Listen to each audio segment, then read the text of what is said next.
Prezados professores, pós-graduandos, gestores e demais colegas interessados em dialogar sobre modelagem matemática na perspectiva da educação matemática. Boa tarde, boa noite. Semana passada, no primeiro encontro na nossa Ágora, a professora doutora Lucilene de Oliveira, nossa convidada, compartilhou conosco um bocadinho de algumas das práticas de sala de aula desenvolvidas por elas e seus estudantes em alguns momentos da sua longa e recheada trajetória profissional. Pudemos conhecer um pouco sobre práticas pedagógicas em educação matemática, desenvolvidas na perspectiva de uma educação libertadora, em diferentes ambientes educacionais. Como dissemos antes e ressaltamos a cada novo encontro, não é nosso objetivo discutir de forma estritamente teórica a modelagem matemática, mas negociarmos sobre a prática pedagógica docente que a incorpora por meio de experiências vividas em salas de aula de instituições públicas de ensino paranaenses, trazer a baila e a público práticas docentes que merecem e precisam ser divulgadas para que mais educadores sintam-se convidados a experimentar e educar matematicamente seus estudantes por meio da modelagem. E por falar em modelagem, a busca pela compreensão dos fenômenos que nos cercam, a necessidade de organizar o caos e a busca por previsões de fatos parecem ser inerentes à natureza humana. É neste sentido que o professor Rodney Bassanese, um dos precursores da modelagem matemática na educação matemática no Brasil, afirma que a modelagem é tão antiga quanto a própria matemática, ao passo que ela nos permite descrever e compreender o mundo por meio das ferramentas matemáticas. Nem precisamos ir muito longe na história para percebermos essa relação. Ao convivermos com crianças, dentro ou fora da sala de aula, podemos perceber sua busca por modelar o mundo em que vivemos. De acordo com os professores Adriano Ruiz e Marta Bellini, as crianças contam pedrinhas, organizam folhas pela forma, pelo tamanho, contam pétalas, observam as formas das nuvens, percebem as regularidades dos pingos de água de uma torneira, acompanham o ritmo dos pés de uma centopeia. Intuitivamente, modelam o mundo. Por isso, o questionamento: e o que acontece se?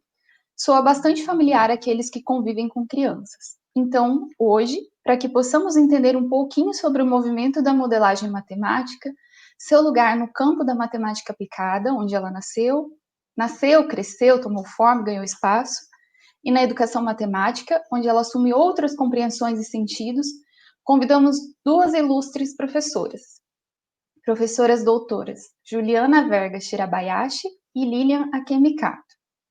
A professora doutora Juliana Verga Shirabayashi é licenciada em matemática pela Universidade Estadual Paulista, mestra em engenharia elétrica pela Universidade Estadual de Campinas e doutora em engenharia elétrica pela mesma universidade. Atualmente é professora adjunta na Universidade Federal do Paraná, campus avançado de Jandaia do Sul. Olha que sorte a nossa! Atuando nos cursos de Engenharia de Produção, Engenharia Agrícola, Engenharia de Alimentos e Licenciatura em Ciências Exatas. É também credenciada no mestrado profissional em Matemática Aplicada e Computacional, IMEC, na Unicamp. Tem experiência na área de pesquisa operacional, atuando principalmente nos seguintes temas: otimização, problemas de rotas, problemas de corte, programação matemática fuzzy, grafos, problemas de transporte multimodal fuzzy. Nessa área, a professora Juliana tem orientado pesquisas desenvolvidas tanto por estudantes do ensino superior, quanto por estudantes do ensino médio. Professora doutora Juliana, ou simplesmente Ju, é ouro da casa. Ju, como dissemos, é professora na UFPR, campus de Jandaia do Sul, e também uma das coordenadoras do projeto Ágora UFPR, que promove esse evento.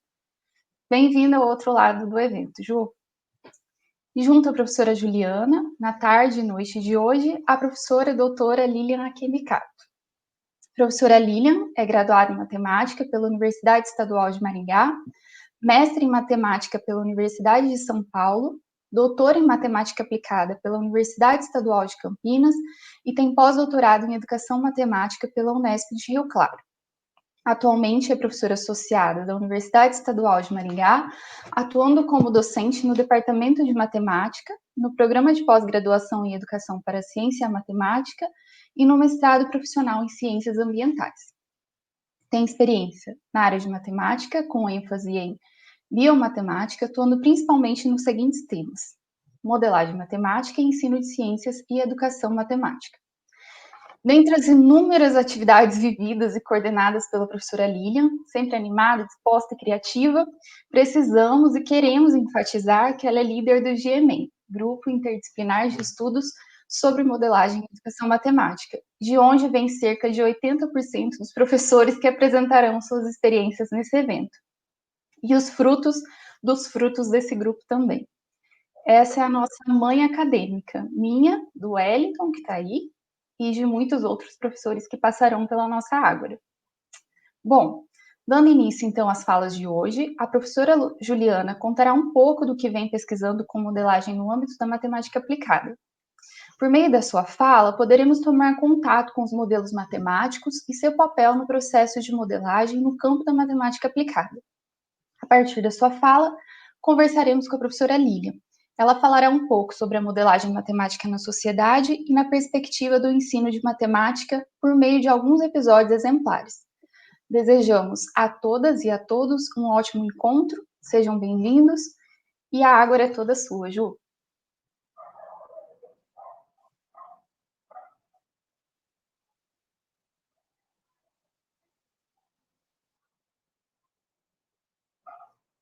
Só um instante que eu estou abrindo aqui, ó.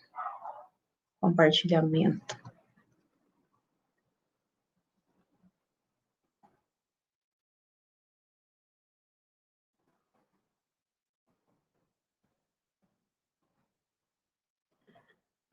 Boa tarde, pessoal.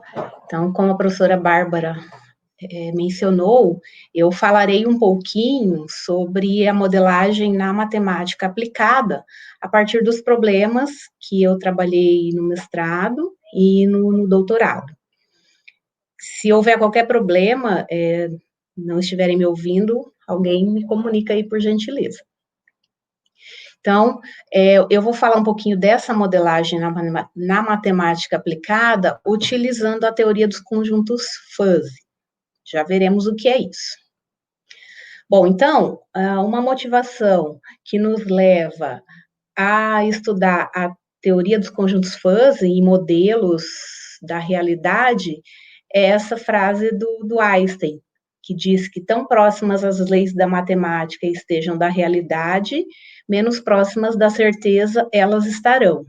E tão próximas elas estejam da certeza, menos elas se referirão à realidade. Então, quando nós modelamos problemas reais ou baseados na realidade, muitas incertezas estão presentes nesses problemas, de tal forma que essas figuras que aparecem aqui, né, uma com limites bem definidos e outras sem esses limites, elas mostram um pouquinho sobre a teoria dos conjuntos clássica, né, nos quais há limites bem definidos, e a teoria dos conjuntos fuzzy, nos quais esses limites eles não são bem definidos. Então, um esquema, só para nos situarmos sobre como é o processo de modelagem na matemática aplicada a partir de um problema real ou baseado na realidade. Então, o modelo matemático em si, ele sempre vai ser uma simplificação da realidade. Muito difícil conseguirmos representar todos os elementos, as variáveis, as restrições de um problema real. Então, sempre há uma simplificação da realidade na construção do modelo em si. A partir do modelo matemático, então, nós olhamos para os métodos de solução, né, verificamos qual é o mais adequado para encontrar a solução para esse modelo, e, posteriormente, a validação, né, para verificarmos se essa solução é aceitável ou não. Então, esse, em termos gerais, é um esquema sobre como funciona aí a modelagem, né, e a solução de problemas reais ou baseados na realidade, na matemática aplicada, na pesquisa operacional, nas áreas aí em que eu trabalho. Bom, e aí quando a gente fala de modelos na matemática aplicada, eles não só aqui, né, mas eles sempre estão relacionados a uma tomada de decisão, né? Nós tomamos decisões a todo momento, né? Desde que acordamos até ao ir dormir, quando decidimos qual roupa colocar, o que fazer de almoço, enfim, tudo isso são tomadas de decisões. E em muitos problemas, né, nos problemas práticos e do cotidiano, muitas informações elas são imprecisas ou vagas, né, que a gente não consegue mensurar, né, tão facilmente.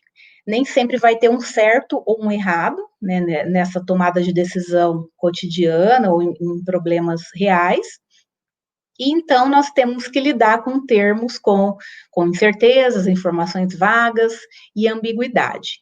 E é aqui então que surge a teoria dos conjuntos fuzzy, que ela não é tão conhecida quanto a teoria dos conjuntos clássica, mas há vários trabalhos que utilizam essa teoria para tentar modelar justamente as incertezas e imprecisões.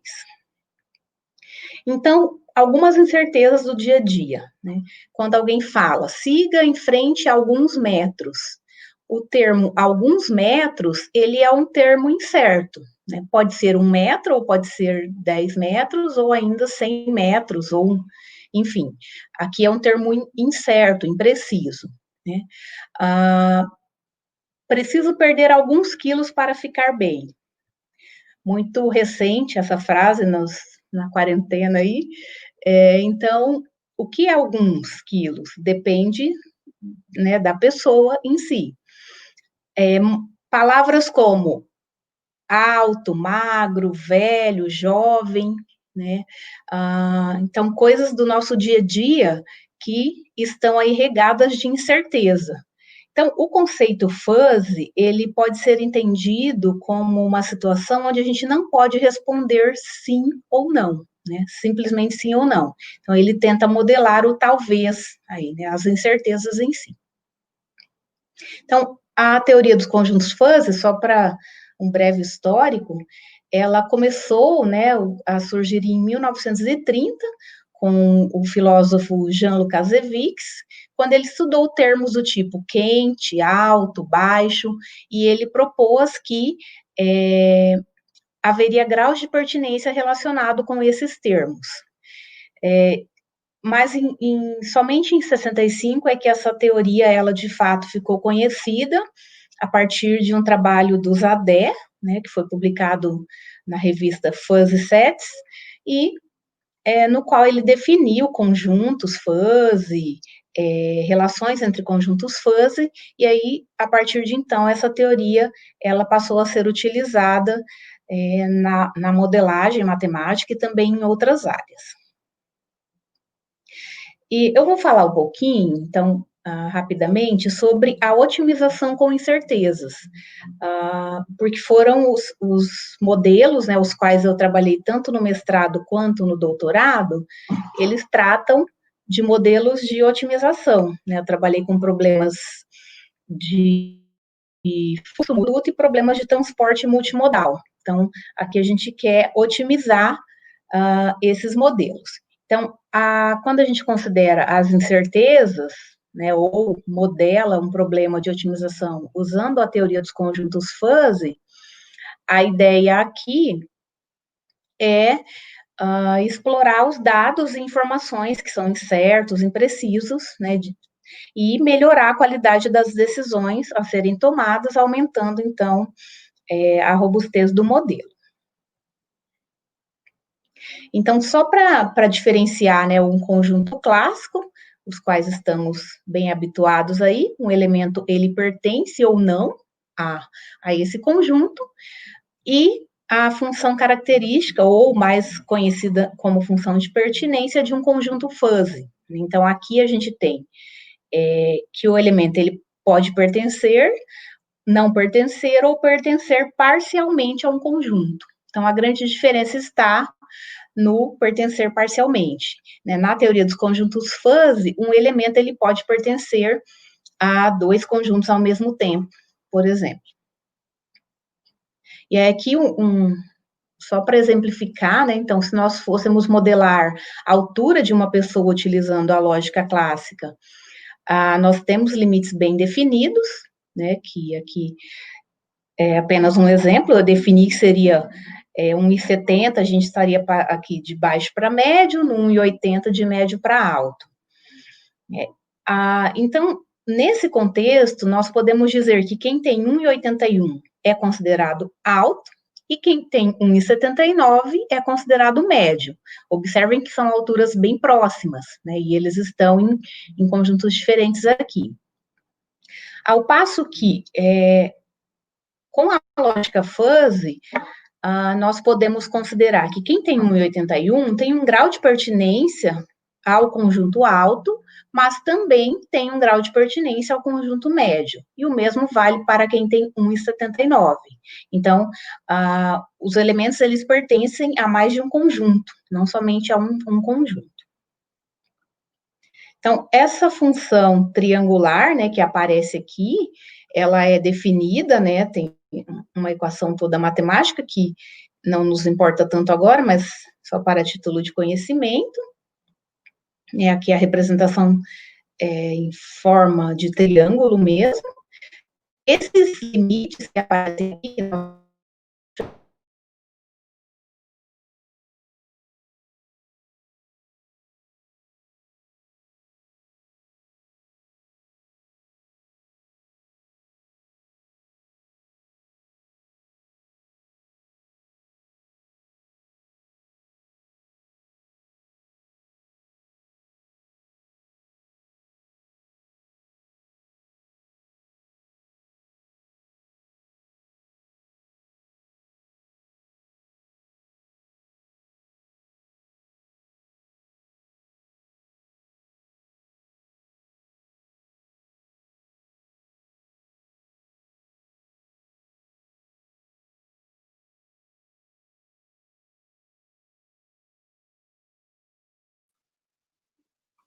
Olá, pessoal.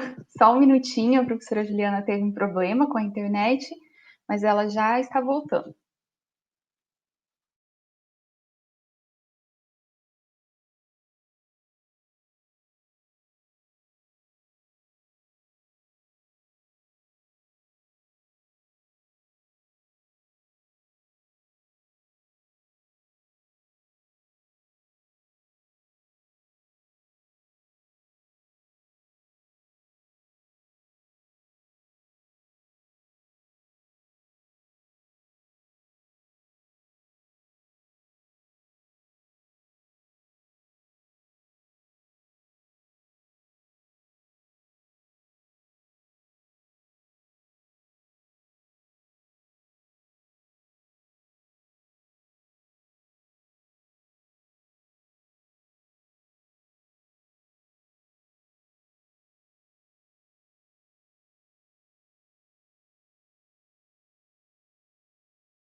Chegou.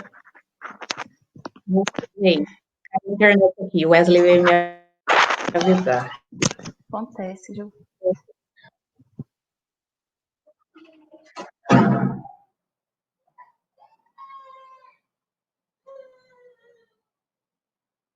Pessoal, então, retomando aqui, houve uma falha aqui na internet.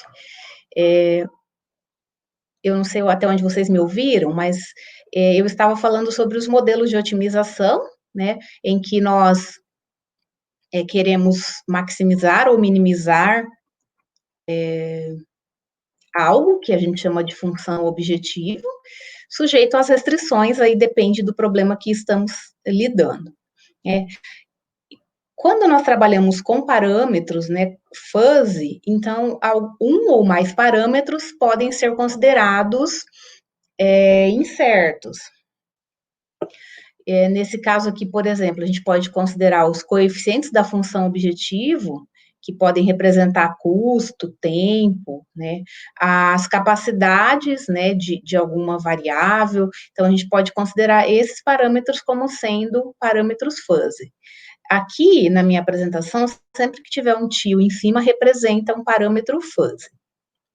Então, o problema que eu trabalhei no mestrado foi o problema de fluxo multiproduto, com parâmetros fuzzy, aos quais nós tentamos modelar a problemática de uma empresa que precisa transportar diferentes produtos da sua, né, da sua fábrica para o mercado consumidor. Então, como fazer isso?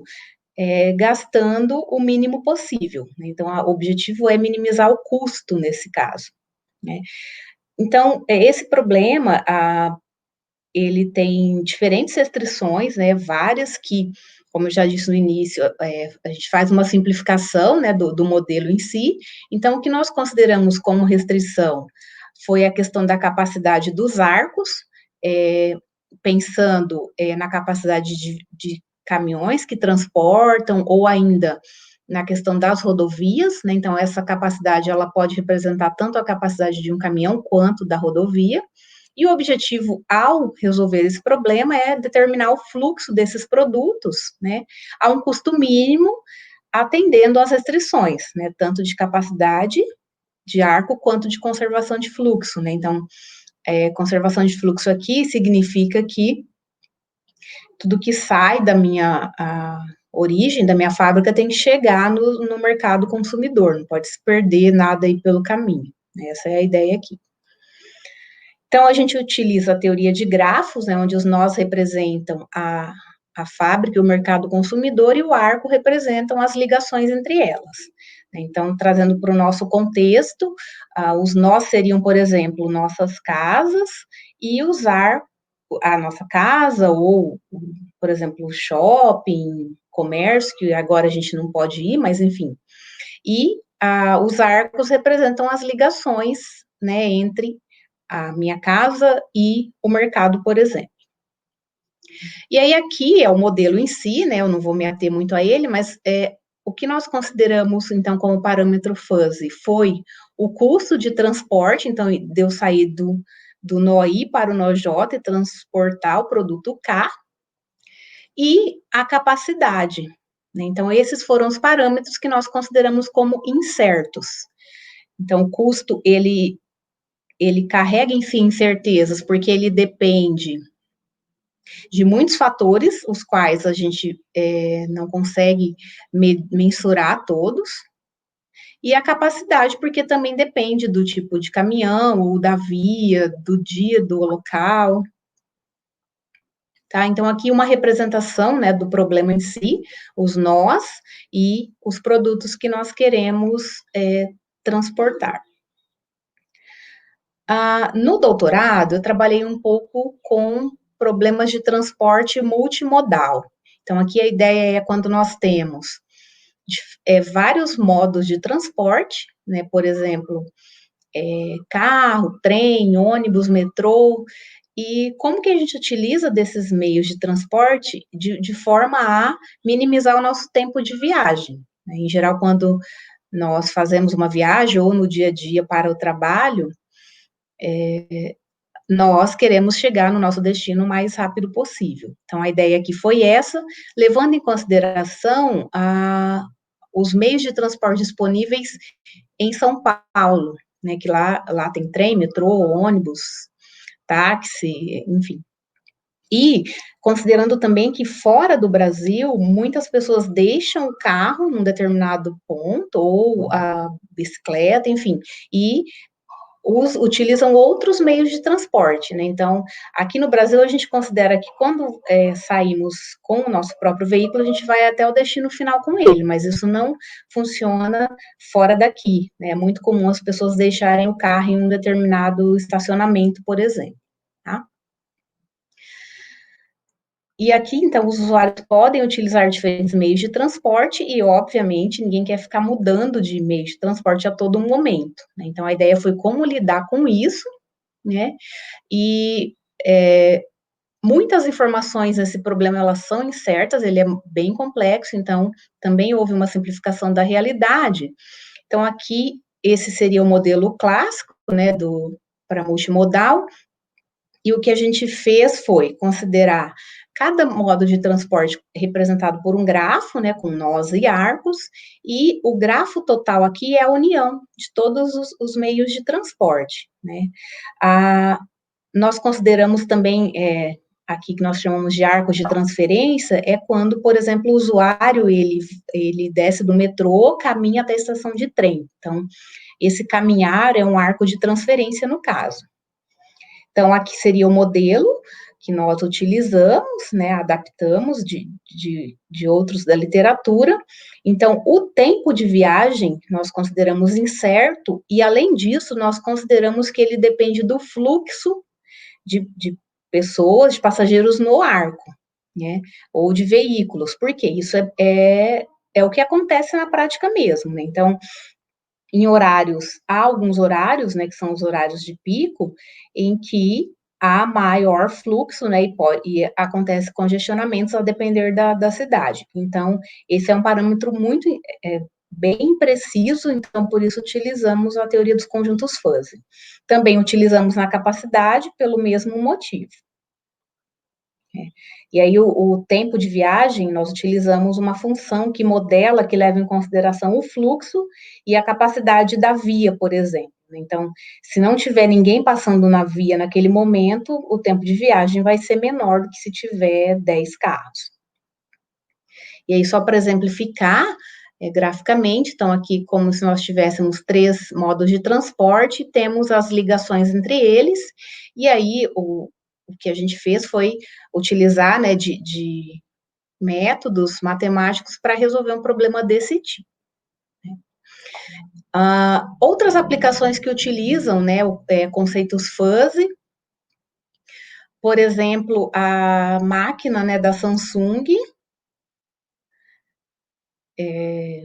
a que lava e seca, ou só a que seca, ela tem um controlador fuzzy embutido, que ele, a partir da quantidade de roupa, ele calcula, por exemplo, qual a quantidade qual o tempo, né, que deve ficar ali para secar, ou ainda, se for uma lavadora, a água, sabão. Então, é uma ideia, algo que já utiliza, né, a teoria dos conjuntos fuzzy, um controlador fuzzy, para melhor utilizar a capacidade aí da secadora, economizar energia e tudo mais.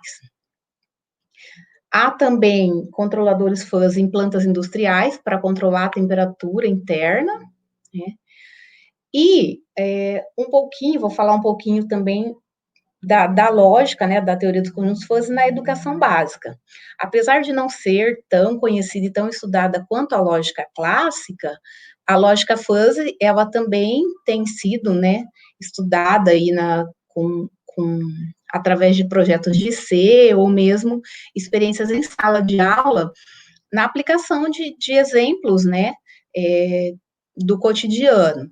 Então, pode ser utilizada, os exemplos que eu vou citar, eles foram aplicados no ensino médio, mas também podemos exemplificar, né, tentar modelar algo em termos de lógica fuzzy no ensino básico, utilizando exemplos do dia a dia do aluno, como, por exemplo, né, quando a gente fala, se o copo estiver na metade com água, será que ele está cheio ou está vazio? Então, pela lógica clássica, a gente tem ele, ou ele está cheio ou ele está vazio, se nós quisermos modelar, né, esse problema. Agora, na lógica fuzzy, a gente consegue modelar ele está na metade, né? Então, ele está meio cheio. Então, digamos assim, a gente consegue modelar esse tipo de situação. Então, esses 2 exemplos eu extraí desse trabalho, né, do Renato Merli. Então, a escolha de um projeto arquitetônico de uma casa popular, no qual ele cita, né, de autoria de outra pessoa, esse exemplo que foi aplicado, e a escolha de um modelo de aparelho celular. Então, foram exemplos trabalhados em sala de aula que utilizaram a teoria dos conjuntos fuzzy. Então, vou falar de forma simplificada como que eles fizeram isso, né? Então, primeiro, para o projeto arquitetônico de uma casa popular, foi construído um banco de dados, né, com algumas características subjetivas, a partir de uma consulta feita a engenheiros, arquitetos e projetistas, para obter, né, para ter uma qualificação arquitetônica o projeto. Então, essas características são bonita, simples, moderna, econômica, arrojada, flexível, versátil, completa e a questão do tamanho aqui em relação ao número de moradores. Então, para cada uma dessas características que são subjetivas, né, o que é bonito para mim pode não ser bonito para uma outra pessoa, em uma casa, por exemplo, eles classificaram esses valores no intervalo de 0 a 1. Então, quanto mais próximo estiver o valor de 1, maior será o grau de pertinência dessa característica. Então, utilizaram vários conceitos da teoria fuzzy para montar as relações existentes aí entre essas características e, então, definir qual é o melhor projeto, né, para cada um. O outro exemplo é a escolha de um modelo de aparelho celular ou smartphone, né, no qual a pergunta a ser respondida é essa, né? Então, com um universo de opções como esse em que vivemos, como é possível escolher apenas um aparelho que se adeque às nossas necessidades? Então, esse problema ele é bem fuzzy, né? Porque a minha necessidade para um celular pode não é a mesma de outras pessoas.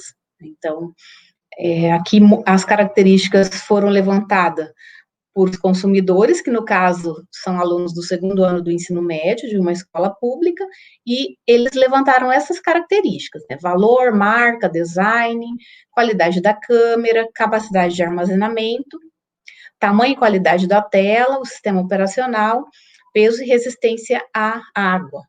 Então, aqui também foi feito cada um dessas características que também são subjetivas, né, a depender de quem analisa, receberam valores no intervalo de 0 a 1 para definir aí qual era o mais pertinente, né, considerando todas as características. Então, a respeito dessa aplicação na educação básica, o que é trabalhado, né, o que está por trás de usar a teoria dos conjuntos fuzzies aqui. Então, a gente lida um pouquinho com essa questão do pensamento incerto, né, das incertezas existentes na subjetividade da tomada de decisões, então isso é bem real, né, realístico aí para os alunos, e objetivar matematicamente o pensamento de modo como já fazemos, mas que usualmente não são discutidos nas aulas de matemática, né? Então, esse pensamento incerto, ele já está presente ali nos alunos, em nós professores, mas como a gente matematiza isso, né? Então, quando a gente utiliza a modelagem matemática com viés fuzzy, a gente quebra um pouco, né, ou tenta, pelo menos, quebrar um pouco do paradigma de que a matemática ela está distante da realidade. Então, a ideia seria essa. Com respeito aos modelos que eu falei anteriormente, de otimização, então a gente pode considerar, né, um ou mais parâmetros como sendo incertos. A teoria fuzzy, ela permite, né, que o modelo fique um pouco mais próximo da realidade,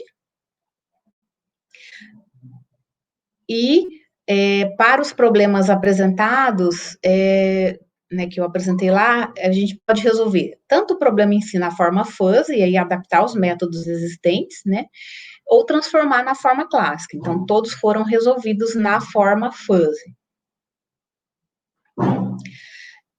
Pessoal, acho que era isso, então, um pouquinho do que eu trabalhei no mestrado e no doutorado, e alguns exemplos aí da lógica fuzzy na educação básica, né, do que pode ser trabalhado com isso.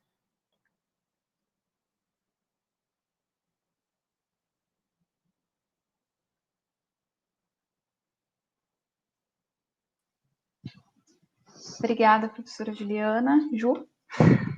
pela apresentação. A gente vai convidar a professora Lilian agora a falar um pouquinho sobre a modelagem matemática na sociedade e um pouco da modelagem matemática no âmbito da educação matemática. E depois da fala da professora Lilian, a gente volta com a professora Juliana também, e aí ficamos todos nós para o debate e para o envio de questões, ok? Obrigada, Ju. Até daqui a pouco.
Pessoal, nós pedimos a compreensão de vocês, mas nós já estamos retornando com a conexão e a professora Lilian aqui em Micato, tá? Só mais alguns minutinhos.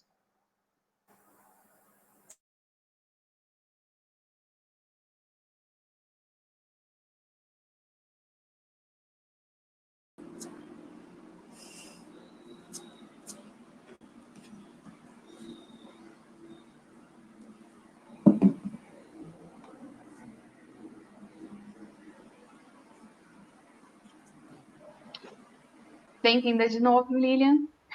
Obrigada, a professora Juliana finalizou a fala dela e a gente combinou com todo mundo que a gente vai te deixar falar primeiro sobre a modelagem matemática na sociedade, né, um pouco sobre a modelagem na educação matemática, e a gente volta com as questões no segundo momento. Sim, pessoal, desculpe, a conexão caiu 2 vezes durante a apresentação da Ju, então, se cair novamente, vocês me dão um toque, tá? Problemas de internet. Deixa eu tentar compartilhar, então.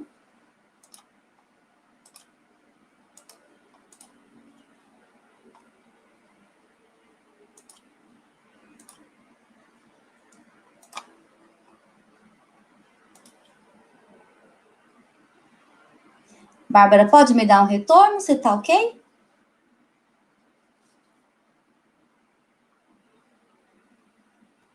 Tá ok, Lilian. Tudo certo? Ok?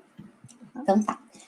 Então, muito obrigada, boa noite, pessoal. Desculpe aí os imprevistos. Primeiramente, eu gostaria de parabenizar a Bárbara e toda a equipe, a comunidade da UFPR, Campus Jandaia do Sul, pela iniciativa em realizar esse evento, Ágora, com o tema Diálogos sobre Modelagem Matemática na Sala de Aula. A realização de eventos como esse, né, principalmente no momento de isolamento social, permite que, em alguma medida, a gente possa se aproximar a partir de diálogos e reflexões, e se não podemos estar juntos fisicamente, pelo menos a gente estamos tendo a oportunidade de diálogos que talvez de outro modo não teríamos. E, nesse sentido, pela oportunidade desse diálogo, eu agradeço o convite de toda a equipe organizadora para falar hoje com vocês, diante de tantas opções ótimas que, com certeza, vocês tinham pela escolha em fazer o convite a mim. Bem, O tema na programação de hoje, né, é modelagem matemática na educação matemática. E aí, diante de todo o contexto da programação, com a fala da professora Juliana, né, que trouxe um pouquinho sobre a modelagem matemática no âmbito da matemática aplicada, também considerando o tempo que nós temos para discussão, eu me permiti fazer uma delimitação dentro desse tema, que é bastante amplo, né, falar da modelagem matemática na educação matemática, e dentro dessa delimitação, eu escolhi falar, então, já tentando fazer um link com a fala da professora Juliana, sobre a modelagem no contexto das aulas da matemática. Meu objetivo aqui é propor, trazer e provocar algumas reflexões sobre esse contexto aonde a gente pode levar a modelagem nas aulas de matemática. Bem, então, a partir da fala da professora Juliana, o que a gente pôde perceber diante de tantos modelos interessantes, né, de uma teoria matemática bastante avançada, mas uma coisa a gente pôde perceber da sua fala, né, da importância de uma representação, seja ela matemática, que foi a que ela utilizou, né, a teoria fuzzy, ou seja, uma outra representação para compreender alguns fenômenos. Fenômenos, inclusive, simples, como, por exemplo, a questão do transporte de pessoas para se locomoverem de casa para o seu trabalho ou para o lazer. A questão da escolha de um determinado celular, né? Então, questões simples do dia a dia que precisam e que podem ser melhor compreendidos se nós tivermos uma representação. E aí, nós vamos ver que essa busca por uma representação, a fim de compreender alguns fenômenos, mesmo os mais simples, ele remonta desde a antiguidade. Então, eu vou iniciar minha fala hoje com um brevíssimo panorama histórico, no contexto da história da ciência, tentando mostrar, né, como que essa busca, em certa medida, ocorreu ao longo do desenvolvimento da humanidade. Bom, então, no início, nós imaginamos que a curiosidade, até mesmo o medo do homem quanto ao enfrentamento de diversos fenômenos naturais que o envolviam, o fez buscar, dentro dos mitos e das crenças, algumas possibilidades que justificassem esses eventos. E aí, ele vai buscar, no surgimento de deuses, possibilidades para justificar e para colocar uma culpa, né, sobre a ocorrência de alguns eventos. E nesse processo da existência desses deuses, que inclusive tem características humanas, né?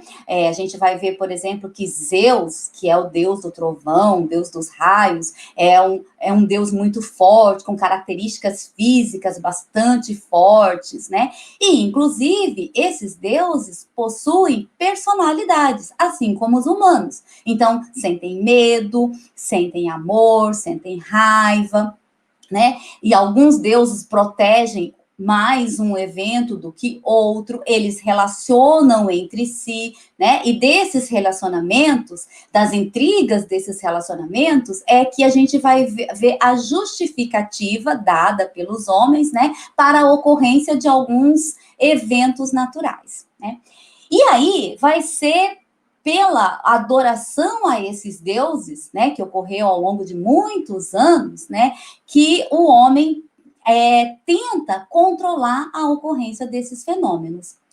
Bom, com o desenvolvimento da humanidade, né, e das civilizações, e talvez até uma certa descrença na explicação desses fenômenos, usando essas características e personalidades dos deuses, né, o homem percebe que há a necessidade de construir uma explicação que não dependesse de crenças e de mitos, explicações que se baseassem na argumentação e na razão.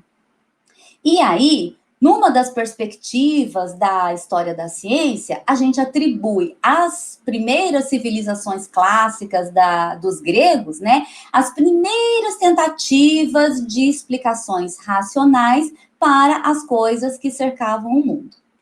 Bom, iniciamos aí um processo de compartilhamento dessas explicações, né? Então, dizemos aí, nesse processo de construção de conhecimentos, que surgem as primeiras chamadas escolas, onde essas explicações são compartilhadas, são discutidas e são formalizadas.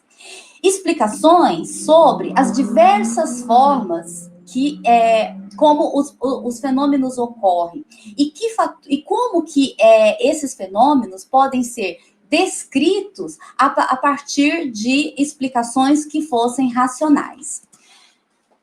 E o que movia esse processo de investigação, né, para além da curiosidade, de justificativas místicas, era possivelmente buscar formas de representação, formas de interpretação, formas de compreensão, por exemplo, para a ocorrência de um raio, para o surgimento de um furacão, mas também para a forma e o movimento da Terra e também, né, de todo o sistema solar.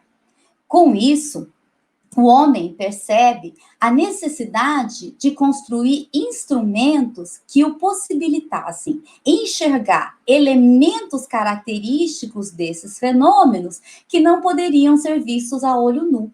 Elementos estes que fazem parte do funcionamento desses fenômenos e a partir dos quais, se a gente tem uma representação desses fenômenos, nós podemos prever, podemos controlar para além de compreender a ocorrência desses elementos, né?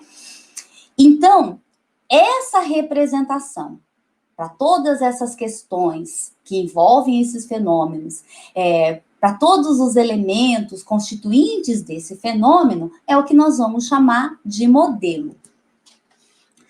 Daí, sob essa perspectiva, né, no sentido da minha fala aqui, nós vamos dizer que um modelo retrata a forma como o homem, em cada época da humanidade, compreendeu o seu universo e as suas manifestações, buscando também formas de interação e de intervenção, que, inclusive, até hoje impulsiona criações inovadoras e ousadas. Por exemplo, a professora Juliana citou o exemplo, né, das máquinas Samsung, que são maravilhosas, que é uma evolução no campo da ciência e da tecnologia. Eu não tenho não, mas eu sei que essa máquina é maravilhosa. Bom, podemos dizer, então, que, nesse contexto, que o modelo é parte da evolução da humanidade, na sua busca contínua pelo aprender. Aprender sobre os elementos que atuam sobre um corpo que desliza ao longo de um plano inclinado. Como que esses elementos se relacionam? Por que esse corpo vai deslizar no sentido para baixo? Compreender, por exemplo, sobre as variáveis envolvidas na descrição da velocidade de um corpo. Que fatores que interferem na determinação dessa velocidade? A resposta para todos esses questionamentos é, então, traduzida por meio de um modelo. Então, a grosso modo, podemos pensar num modelo como um conjunto de símbolos que se interagem de forma a representar uma ideia ou uma imagem que um indivíduo, no caso o modelador, tem de determinada coisa. E essa representação pode ser, no caso da professora Juliana, ela utilizou de uma teoria matemática chamada teoria fuzzy para fazer a representação de diversas situações do dia a dia, inclusive, tá? A gente também pode fazer essa representação por meio de um projeto, de um esquema, uma maquete, um gráfico, um poema e uma representação matemática, como foi o caso dos diversos exemplos que a professora Juliana mostrou, dentre outras formas. E o processo de criação dessa representação do fenômeno, ou seja, desse modelo, é o que a gente vai chamar de modelagem matemática. Bom, então, ao assumirmos que o modelo, né, é parte da evolução humana, nessa sua busca contínua pelo aprender, a gente pode extrapolar essa questão, né, pensando em como levar essa modelagem, ou seja, esse processo de construção de modelo, como estratégia para ensinar e aprender matemática nas escolas. Bem, para responder essa questão, eu trago aqui alguns exemplos de modelagem matemática realizada em diversos níveis da educação básica e também no ensino superior, a partir de situações do cotidiano ou situações que estavam em alta discussão na época, para mostrar alguns exemplos de situações de sucesso, eu diria, porque os alunos participaram, né, onde foi possível falar de matemática, foi possível ensinar matemática, e diante das teorias utilizadas, também nós mostramos que foi possível aprender matemática sob o viés da modelagem matemática. Então, uma dessas situações, que logo quando surgiram os carros flex, né, era altamente discutido, e aí saía muito na mídia, e todos os dias, quando você ia no posto de gasolina, né, uma pergunta que se fazia era, vou abastecer com gasolina ou vou abastecer com álcool? Né? Então, era uma questão relevante que dependia de diversos elementos, por exemplo, qual o preço da gasolina, qual o preço do etanol, qual é o rendimento do carro, qual é o carro, né? E o rendimento com álcool ou com gasolina, se esse carro vai rodar na estrada ou mais na cidade. Então, todos esses questionamentos, todos esses elementos trazem condições ou nos trazem hipóteses por meio do qual a gente pode analisar esse problema. E a matemática nos traz uma infinidade de possibilidades por meio dos quais a gente pode relacionar todos esses elementos. Uma outra questão bem simples e que também está contida nos livros, em alguns livros didáticos de matemática, é estabelecer uma relação entre o número do calçado e o comprimento do pé das pessoas. Tá? Faço uma ressalva aqui, que se você for fazer essa atividade, né, é bom separar se vai fazer essa relação para mulheres ou para homens, porque o número do calçado de homem e de mulher são calculadas são modeladas de forma diferente, tá? Se você considerar só esses dois elementos, o número do calçado e o comprimento do pé, também você pode relacionar por meio de uma função matemática e fazer essa análise, tá? Esse também foi um trabalho realizado com alunos do ensino fundamental. Uma outra questão bem interessante é sobre a capacidade auditiva humana. Então, ao nascermos, nós não estamos no auge da nossa capacidade auditiva. E é bem conhecido também que as pessoas mais idosas têm mais dificuldade de audição. Então, como que isso acontece? Como acontece essa evolução da nossa capacidade auditiva e quando que ela começa a decair? Então, a gente vai ver, a partir de alguns dados experimentais, que é possível construir uma representação matemática.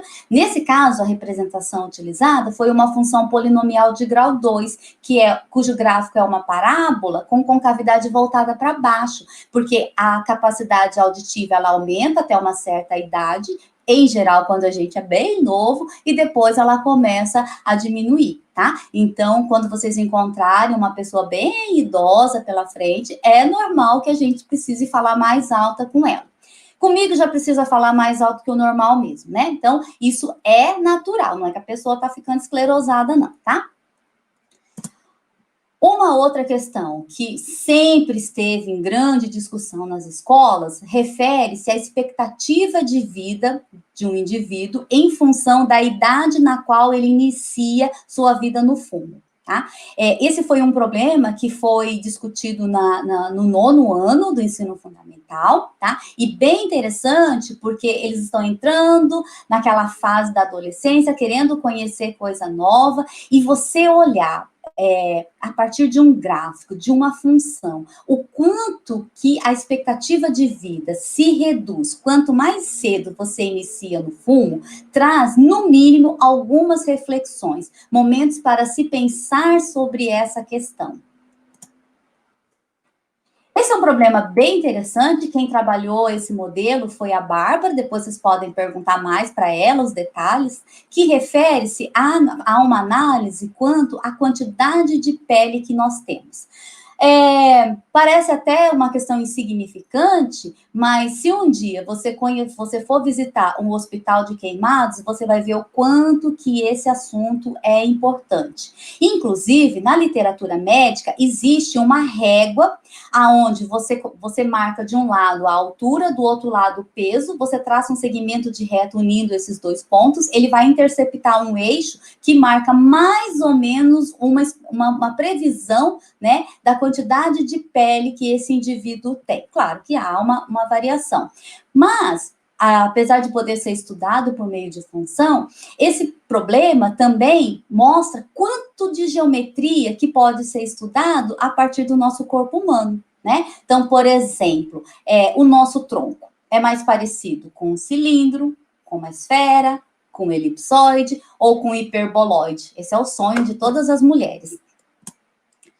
Uma questão, se eu não me engano, esse trabalho, essa reportagem é da revista Veja e é de 2010 ou até um pouquinho antes disso. E fala sobre um problema que até hoje é um problema preocupante, que é a questão da obesidade infantil. E a questão aqui é, qual a probabilidade de você se tornar um adulto obeso, tendo sido diagnosticado obeso aos 5, aos 7, aos 10 anos? Então, veja, uma questão de 10 anos atrás ou mais,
Mais uma vez.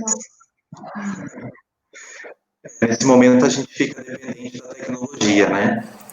Então, nós pedimos novamente a compreensão e já estamos tentando restabelecer a conexão com a professora Lilian. Isso, ela já percebeu que a conexão caiu, porque nós percebemos, mas ela deveria estar apresentando e falando com ninguém. Mas agora ela já viu que caiu a conexão e já volta. Enquanto a conexão não se restabelece, Nós optamos para a discussão de hoje, né? Eu espero que isso esteja ficando claro durante a apresentação da Ju, inicialmente, agora da professora Lilian, em trazer duas perspectivas sobre a modelagem matemática. Né? Primeiro, com a fala da Ju, a modelagem matemática no âmbito da matemática aplicada, que, como a gente disse lá no início do nosso encontro de hoje, é o berço da modelagem matemática, né? Onde ela nasceu, cresceu, se desenvolveu e onde ela está muito bem estabelecida e muito clara quanto aos procedimentos adotados e seguidos por ela. Então, quando a gente usa a modelagem matemática na perspectiva da matemática aplicada, o objetivo é descrever os fenômenos, né? Interpretar os fenômenos, usar ferramentas matemáticas para validar esses modelos que são criados, né? E muitos deles, né, a maior parte, são complexos, porque eles precisam ser capazes de fazer previsões sobre os fenômenos. E aí a professora Lilian vinha apresentando também algumas possibilidades, né, no âmbito da educação básica. Né, a professora Juliana, na pesquisa mesmo, na matemática aplicada, por meio das pesquisas que ela vem desenvolvendo, e a professora Lilian aqui no âmbito da educação matemática.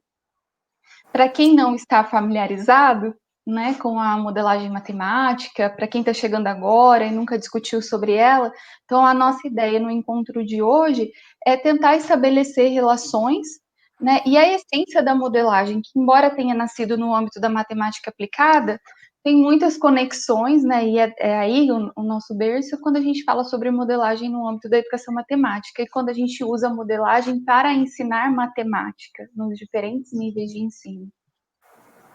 E o que é importante a gente refletir também, já que o pessoal está dizendo aí, né, que é o momento para a gente conversar, o momento para a gente refletir sobre o que as professoras vinham conversando conosco, é que ainda que nós tenhamos a modelagem matemática, o surgimento da modelagem no campo da matemática aplicada, nós, no campo da educação matemática, nós também nos apropriamos de alguns desses elementos, né, de modos pelos quais a gente pode chegar à construção desses modelos. A professora Lilian retornou. Retornou. O Manuel Jesus quer um tempo para refletir, concordo. Né? Não são... Sim, isso é proposital, a gente planejou isso, tá, gente? Embora elas falem de um jeito tão natural sobre essas coisas, né, são teorias, são pesquisas que demoraram muito tempo para chegar nesse nível e para chegar nesse patamar de fala, né, que para quem está ouvindo é tão natural, parece tão simples, mas a gente que está aqui por trás sabe que não é tanto assim. Então a gente vai refletindo, né, sobre a fala das professoras enquanto a gente tem esses probleminhas técnicos aí. Ai, nosso bom. Horário também não é muito bom, né? Porque como a eu acho que é o horário também, né? Que pena. Qual foi o último slide que vocês conseguiram ouvir, gente? Vocês lembram? Conseguiram ver os modelos? Conseguimos. O do álcool, sim? Sim. O do álcool e da gasolina, sim. A do número do calçado, sim? Sim, chegou no da Bárbara. Passou o da Bárbara, né? O da Bárbara passou? Então tá bom. Então não foi tanto assim. Então tá. Posso compartilhar novamente? Espero que agora não caia mais. Mas se cair, o Wellington vai me substituir, gente, com muita competência, tá? O Wellington e a Bárbara. Imagina. Vamos lá. Você é insubstituível, professora.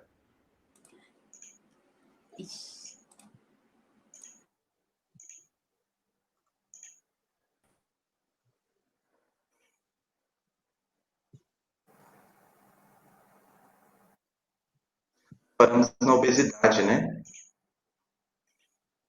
Isso.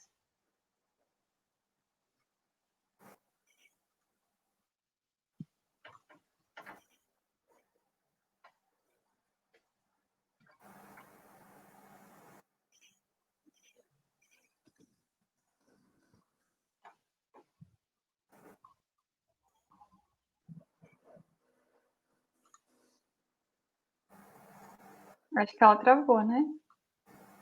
Acho que a conexão dela caiu de novo. Vamos avisá-la.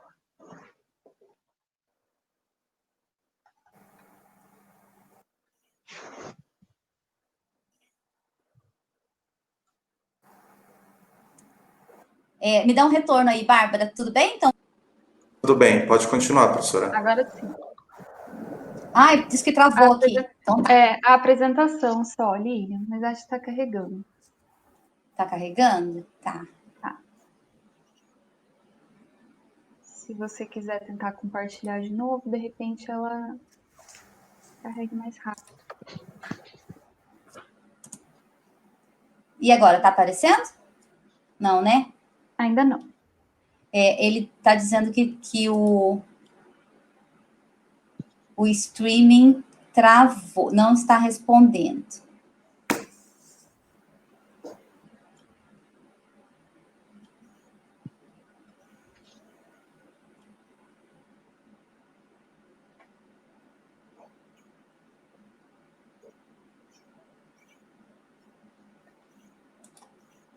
Deixa eu ver se eu consigo cancelar aqui e tentar novamente, tá?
Gente, acho que eu vou ter que sair e entrar de novo, porque não tá...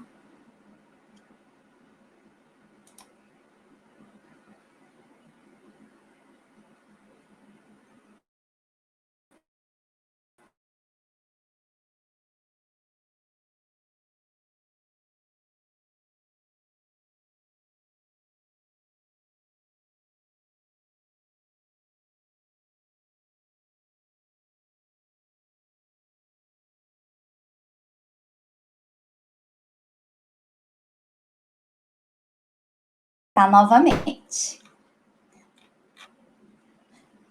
Vou tentar novamente.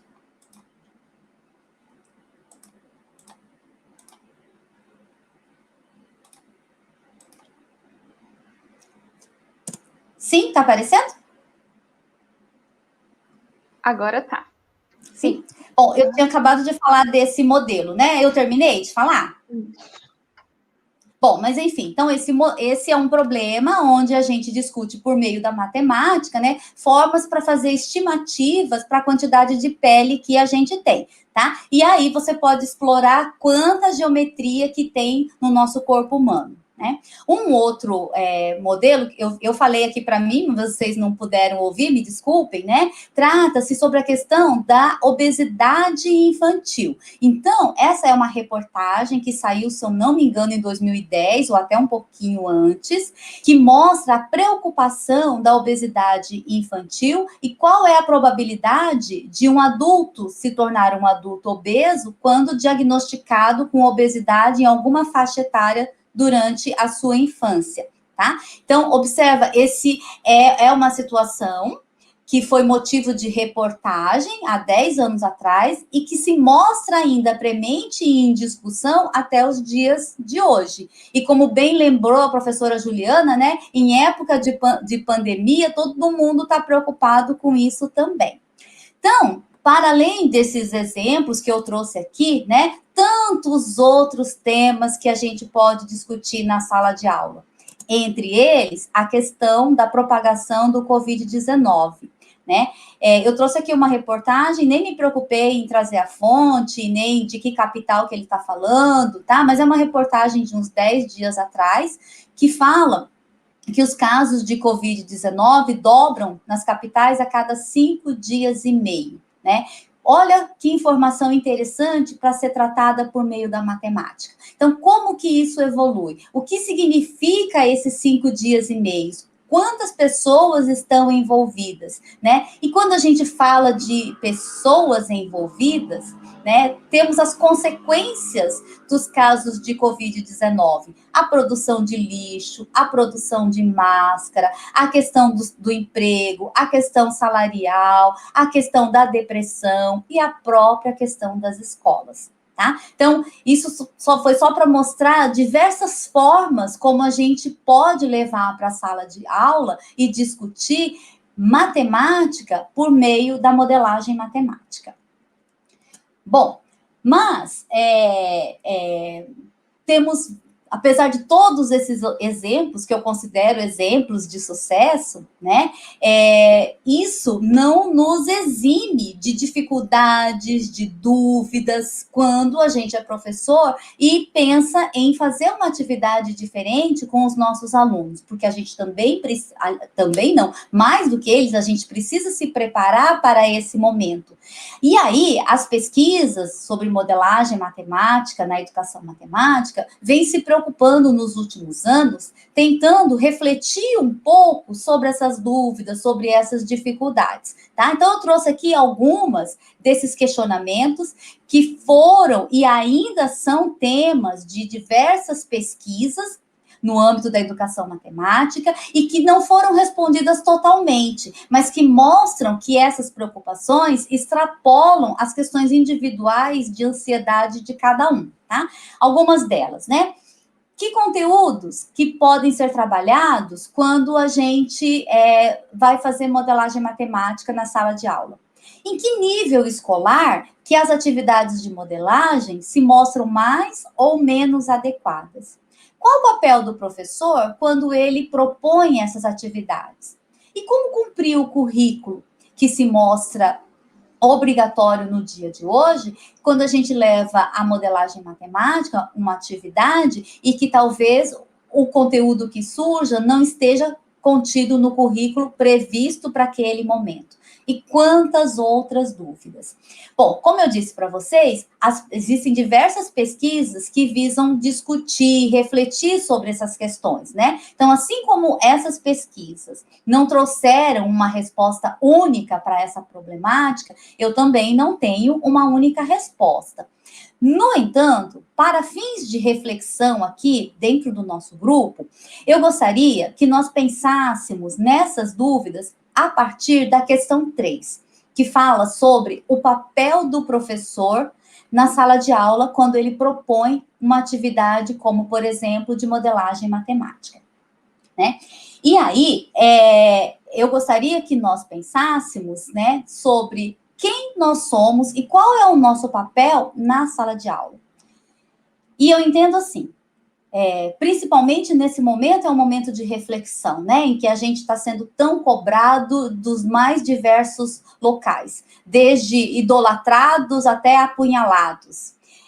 Nós somos professores, então o nosso papel é muito mais do que preencher formulário. Nosso papel é muito mais do que preparar listas de exercícios e postar numa plataforma, e depois corrigir as listas que os alunos postaram para a gente. Nós somos exemplo de conduta. Nós somos, para os nossos alunos, exemplos de profissionais. Então, pensar sobre o papel do professor na sala de aula é pensar sobre que tipo de profissionais nós queremos que os nossos alunos se transformem. E aí, mediado por esse questionamento, mediado por essa reflexão, eu acho que cada um de nós temos condições de responder às demais questões colocadas aqui e muitas outras que nos cercam.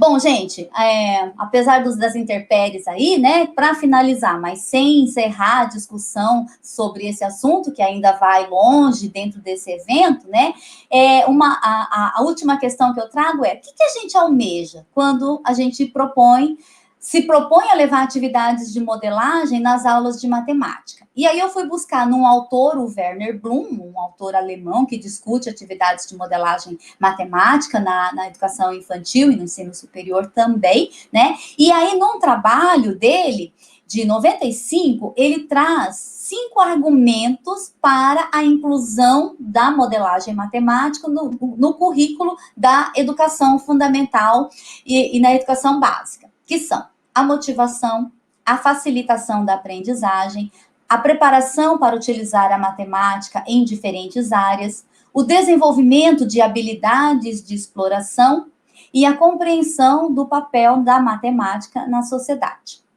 Bom, eu entendo desses 5 argumentos o seguinte, no caso da modelagem matemática, ele não pode funcionar sozinho. Então, por exemplo, se a gente pensa em trabalhar com modelagem matemática para motivar os alunos, sendo esse o único objetivo, isso é muito pouco. Porque se você levar uma caixa de chocolate, provavelmente pode fazer um efeito até maior do que esse. Então, no meu entendimento, quando você consegue fazer a interação de todos esses argumentos que você consegue um bom resultado com a atividade de modelagem matemática. De que forma? O aluno se sente motivado a investigar um determinado tema, que é do seu interesse. Então, ele se coloca na posição de investigador, porque ele é o indivíduo que vai olhar para esse problema. Então, ele se propõe a aprender para compreender. E aí, ele vai observar que aquelas propriedades dos conceitos matemáticos exatos, que são imutáveis, né? E que ou é certo ou é errado quando a gente resolve exercícios, que aquelas propriedades, elas servem como um alicerce, como base para compreender outras áreas do conhecimento. Então, aquela matemática exata, aquelas propriedades imutáveis se mostram acessíveis para a gente entender situações subjetivas. E aí, ele se encontra numa situação de poder. Que poder? O poder de extrair dos livros aquele conteúdo matemático, até então imutável, e a partir dele, compreender diversas situações que o cercam. E ao compreender essas diversas situações, ele constrói um novo mundo. Ele se sente capaz de mudar uma sociedade para uma sociedade mais capacitada, uma sociedade mais tecnológica, mas essencialmente e principalmente uma sociedade mais humana. E aí a compreensão do papel da matemática nessa sociedade mais humana. Então, com os votos de que todo mundo aqui possa ser precursor dessa construção dessa sociedade mais humana, eu agradeço a todos e peço desculpas novamente por todas as intempéries que nós tivemos.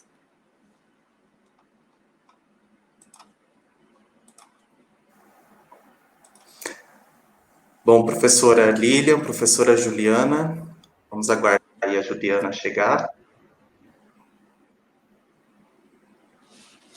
Somos nós que agradecemos a disponibilidade e a abertura de vocês em contribuir com o projeto, idealizado aí pelo pessoal da UFPR, campus de Jandaia do Sul.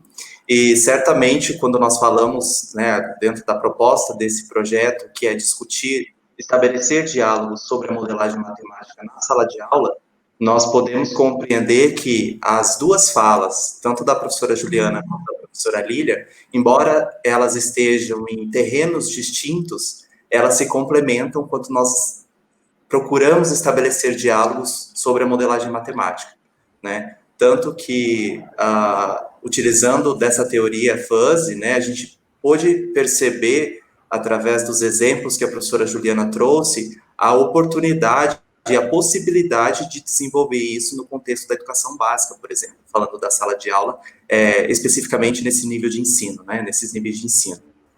Então, embora a gente esteja falando, dialogando sobre áreas distintas, a gente enxerga que elas se complementam, quando a gente diz sobre desenvolver modelagem matemática.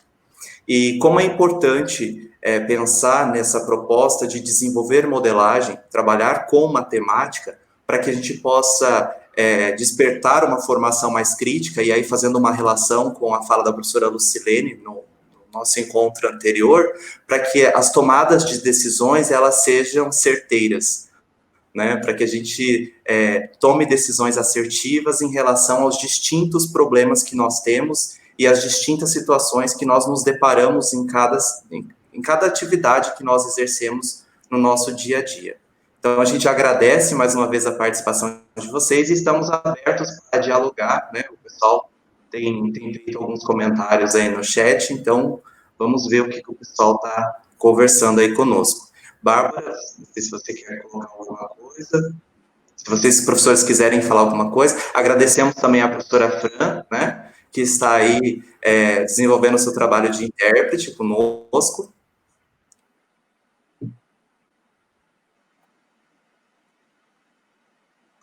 Bom, eu também agradeço. Eu agradeço a todas e a Fran, que está aí há algum tempo sem beber água, sem poder ir ao banheiro, para que todos tenham acesso à fala da professora Juliana, da professora Lília, e às discussões mantidas e desenvolvidas aqui da nossa Ágora. A gente tem algumas questões, já várias delas aqui.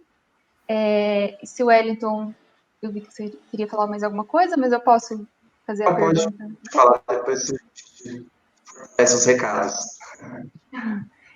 O Daniel Bertol, ele faz uma pergunta às palestrantes, né, acho que a todos nós, quando desenvolvemos uma atividade de modelagem matemática visando um modelo, não estamos retornando à matemática aplicada? Quer falar primeiro, Juliana? Fica à vontade. Bom, de certa forma, sim, né? Então,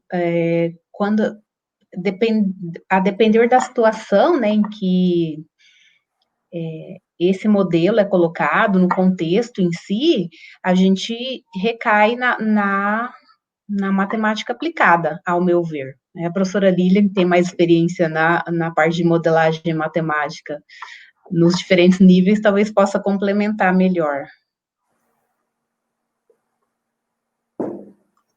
Eu acho que a Lilian está com a conexão travada, mas de novo, pelo menos aqui para mim está. Uhum. Então, enquanto ela não volta, tomaremos a liberdade de discutir com uma perspectiva da educação matemática também, né, Wellington? Então, assim, acho que a primeira coisa que a gente poderia e deve discutir aqui, Daniel, é o que a gente entende por modelo matemático, né? E o sentido de modelo matemático que a Ju traz na fala dela é diferente do sentido de modelo matemático que a Lilian traz na fala dela. Então, quando a gente está falando de modelo matemático, no âmbito da matemática aplicada, essa ideia é muito bem definida, né? A gente está falando de uma estrutura que seja capaz de descrever uma situação em que nós, por meio desses modelos, podemos interpretar essa situação e que ele seja capaz de fazer previsões, né? O que a gente tem visto, por exemplo, com os modelos que descrevem a quantidade de infectados pelo Covid-19, ou, né, para que a gente possa fazer previsões da quantidade de infectados pelo vírus.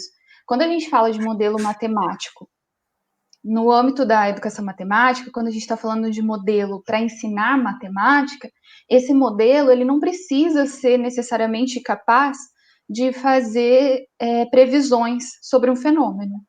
Ele pode apenas descrever determinada situação matemática. E isso, a descrição desse modelo vai depender do repertório matemático que os estudantes têm e do repertório matemático que a gente possa ensiná-los, né? Então, a gente poderia trabalhar sobre a dengue ou sobre a contaminação do Covid, por exemplo, desde a educação infantil, passando pelos anos iniciais do ensino fundamental, os anos finais do ensino fundamental, ensino médio, e aí a gente interpretaria essa situação, esse mesmo problema, usando para isso ferramentas matemáticas que sejam condizentes a cada nível de ensino.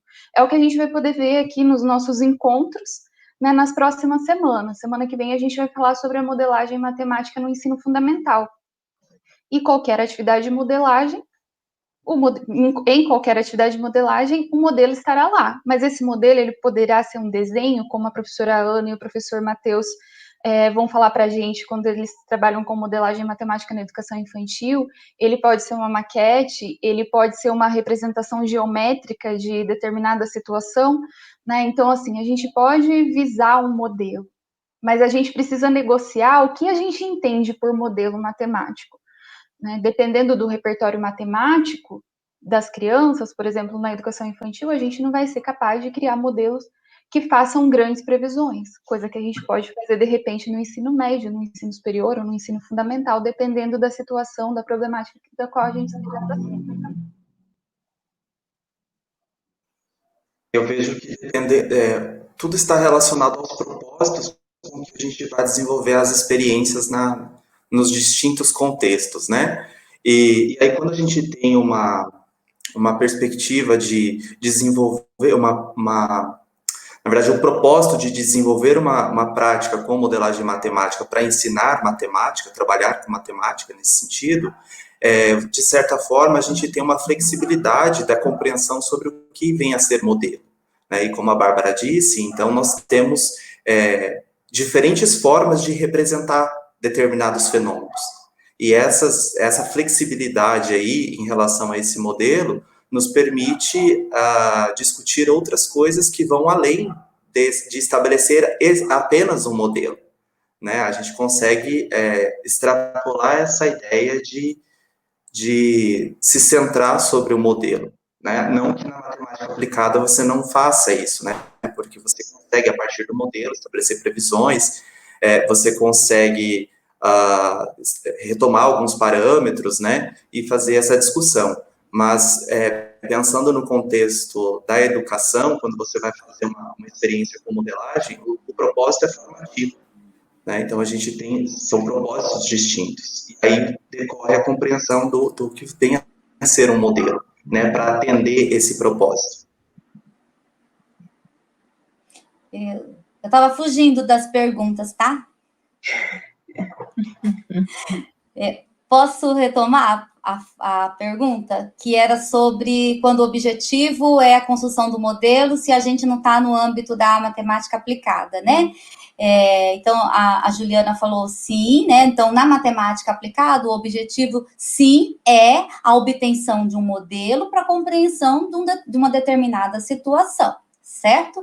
E, inclusive, na matemática aplicada, muitas teorias teorias matemáticas são desenvolvidas e também são aprendidas nesse processo de construção do modelo, né? Então, a construção do modelo também gera aprendizagem na matemática aplicada.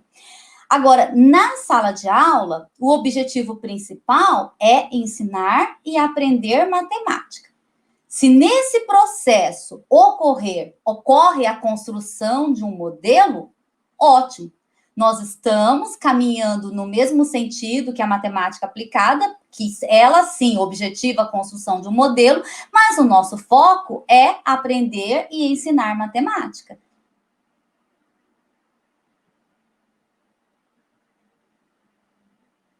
Não sei se ficou claro, mas eu penso dessa forma. Obrigada, Lilian. A gente achou mesmo que você estivesse fugindo. E aí a gente tentou te cobrir aqui, mas não. Vamos ver. Bom, o André, ele fez uma pergunta, né, sobre esse momento que nós estamos vivenciando. Fez algumas perguntas, né? E uma delas é sobre a possibilidade do desenvolvimento de atividades de modelagem matemática em caráter remoto, né, à distância. Se existe essa possibilidade, né, e como seria trabalhar integralmente com modelagem matemática na modalidade à distância? Bom, sim. Você quer começar, Lilian? Porque a gente tem alguém, além de nós aqui, das palestrantes, a gente também tem o professor Wellington, que tem trabalhado, né, com algumas dessas possibilidades. Acho que depois ele pode complementar e descrever um pouco de como tem sido o trabalho dele, né? Inclusive eu ia justamente citar esse trabalho. Tem várias pessoas que estão trabalhando, fazendo tentativas, né, e com sucesso, de trabalhar modelagem matemática nesse processo de plataformas, né, de ensino remoto. Claro, a proximidade física faz falta, mas essa discussão, essa reflexão que nós estamos fazendo aqui, é possível de ser feita sem a gente estar juntos presencialmente, né? Então, é possível, sim, de se fazer, tem vários exemplos de trabalhos, né, que estão sendo realizados, inclusive trabalhos discutindo a própria questão do coronavírus. E aí eu ia passar justamente para o Wellington falar um pouquinho da experiência que ele está realizando. Se é que a gente pode contribuir de alguma forma, né? Mas eu trabalho na educação à distância, e aí a gente tem se arriscado aí, na verdade, tentando experienciar esse modo à distância de trabalhar com modelagem matemática. E embora a gente tenha algumas pesquisas que evidenciam a possibilidade desse trabalho, né, e inclusive que traz resultados interessantíssimos sobre essa possibilidade, falando um pouco da minha experiência, eu me deparei com um número expressivo de alunos, né? E aí, como você vai trabalhar, como é que você vai desenvolver essa experiência dentro dessas possibilidades que você tem, esse número expressivo de alunos? A gente está falando de um trabalho que exige uma negociação de significados, né? Existe um compartilhamento de ideias. Então, estou tentando desenvolver com os meus alunos uma experiência com a temática COVID. E aí nós procuramos estabelecer alguns dados, levantar algumas informações, para que a gente possa discutir alguns subtemas que perpassam, que constituem o tema, um tema mais amplo, que é a COVID-19, né, o coronavírus, para tentar desenvolvermos, olhar para essas diferentes faces desse problema. Então, a gente tem tentado aí discutir por meio de lives rotineiramente aí para conversar com os alunos e ver o que eles estão pensando, de que modo eles estão trabalhando. E também nós temos a oportunidade de estar utilizando um ambiente virtual de aprendizagem e outras ferramentas para que a gente tenha esse acesso, né, e essa comunicação contínua com os alunos. E a gente tem percebido algumas experiências interessantes, assim, né? A gente tem percebido que os alunos eles estão engajados, eles estão participando, todo dia a gente entra lá no ambiente virtual de aprendizagem, tem postagem dos alunos compartilhando postagem de outros alunos, então essa interação que a gente esperava que tivesse, ela está acontecendo.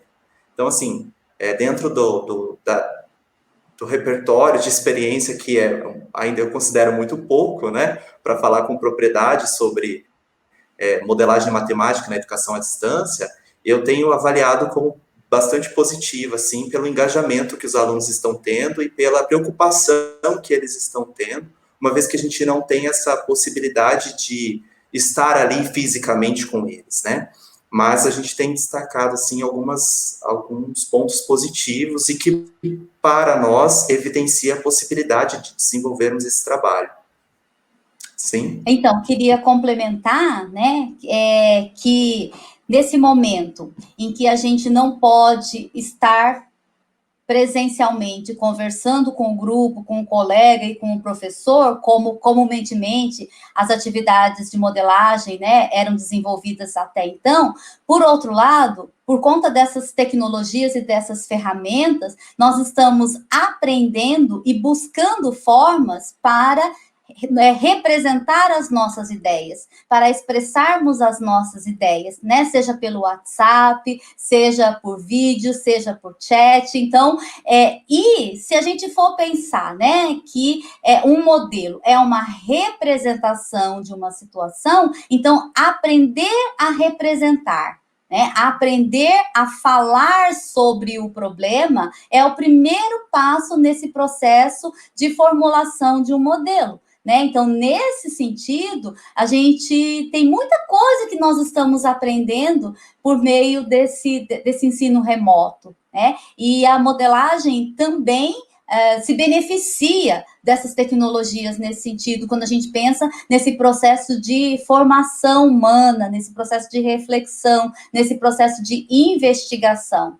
Às vezes, quando a gente realizava atividades de modelagem na sala de aula, nós tínhamos que esperar chegar aquele horário da aula de matemática, todos os alunos entrarem na sala de aula, sentarem todos nas suas carteiras, constituírem os grupos, para daí começar a discussão, né? Agora não, agora a discussão acontece a todo momento, como o Wellington mesmo citou o exemplo, que toda hora tem alguém postando alguma ideia e compartilhando, né? Então, esse processo é muito interessante. Queria só falar também um pouco sobre essa pergunta, né, sobre o desenvolvimento de atividades de modelagem integralmente à distância. Imagino que nos próximos meses a gente vai ter muitos relatos de tentativas e esperamos que tentativas de sucesso, né, algumas de repente que não deram certo, e esses relatos também são importantes para que a gente possa refletir e pensar em outras possibilidades, né, e refletir sobre o que dá certo, o que não dá, quais são as possibilidades que nós temos no trabalho remoto, no trabalho à distância.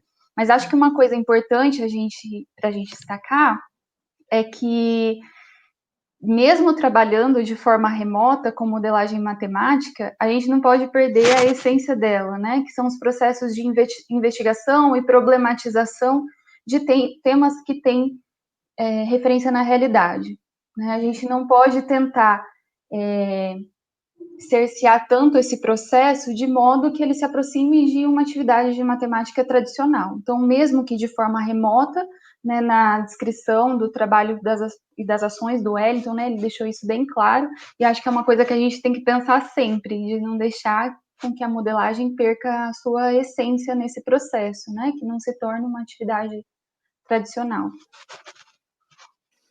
Inclusive, essa sempre foi uma das minhas preocupações, né? E como a gente tem usufruído, como a professora Lilian disse, como a gente tem usufruído dessas diferentes possibilidades para a gente não perder essa essência, né? Então, é bem importante isso mesmo. Pegando um gancho aí com essa temática que eu disse sobre desenvolver uma atividade à distância, né, utilizando o tema Covid-19, nós temos uma pergunta aqui do André, que ele diz o seguinte: como vocês percebem as falhas do ensino da matemática expostas pela pandemia do Covid-19 em prol de uma sociedade crítica e participativa na tomada de decisões?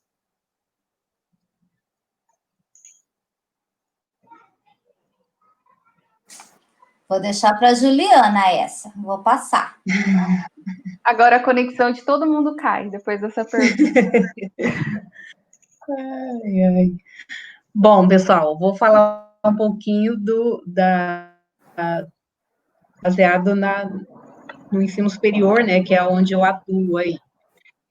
Eu acho que, assim, basicamente o que falta é muita leitura e interpretação, né, então a gente vivencia isso em sala de aula, né, nos diferentes contextos, né, quando estamos ministrando as aulas de matemática, que falta muito a parte de interpretar, né, de ler com atenção. Então, eu acho que isso é o que também acontece, que está acontecendo com as informações do Covid, né? Então, às vezes vem, que nem aqui em Maringá, né, todos os dias saem os números. E aí tem várias informações, né, no infográfico da prefeitura.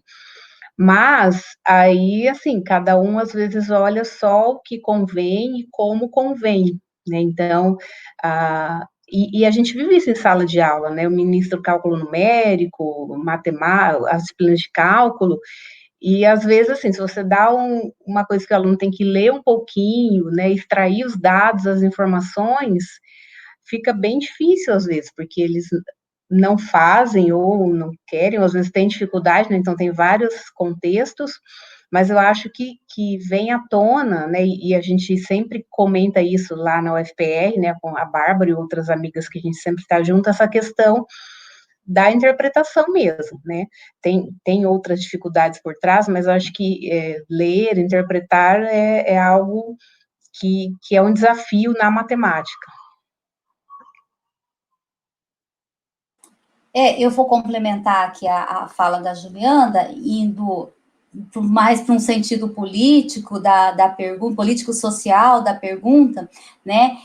Eu acho que não é a pandemia que está ressaltando as falhas e as dificuldades, né, que a gente encontra nas escolas e em todo o processo de ensino, não somente da matemática, né?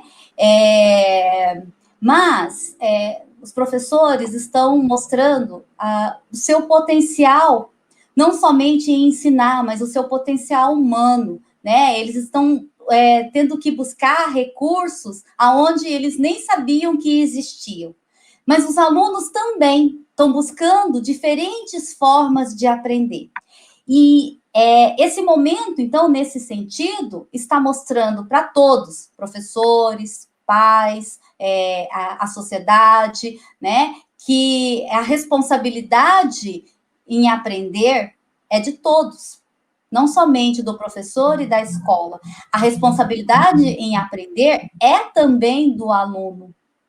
Então, de nada adianta uma escola muito bonita, totalmente tecnológica, sala de aula com ar-condicionado, se o aluno não quer aprender. Por outro lado, por mais dificuldades que a gente esteja passando nesse período, nós estamos vendo o aluno na busca por aprender, professores na tentativa de ensinar e de ajudar esses alunos que querem aprender. Acho que essa é uma das lições sociopolíticas que a gente está extraindo desse período.